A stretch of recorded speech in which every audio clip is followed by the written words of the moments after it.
Serangkaian nasib sial menimpa Angkatan Laut Amerika Serikat. Untuk kedua kalinya di tahun 2025, sebuah jet tempur siluman F-35C jatuh, kali ini di California Tengah pada Rabu malam 30 Juli. Meskipun pilot berhasil selamat setelah melontarkan diri, kecelakaan ini dikhawatirkan akan menimbulkan kerugian besar terutama dalam hal citra dan kepercayaan global terhadap pesawat canggih ini.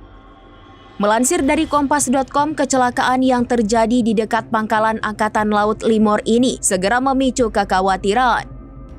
Newsweek melaporkan bahwa insiden ini merupakan kerugian bagi Amerika Serikat, mengingat F-35C sebelumnya dipuji karena keunggulan teknologi siluman dan tempurnya.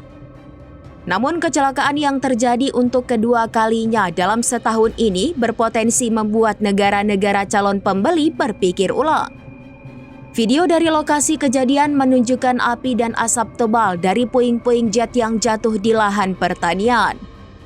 Dengan penyebab kecelakaan yang masih diselidiki, Angkatan Laut Amerika Serikat kini menghadapi tantangan berat untuk meyakinkan pasar internasional bahwa F-35C tetap merupakan pilihan yang aman dan andal.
Download Tribun X sekarang, menghadirkan lokal menjadi Indonesia.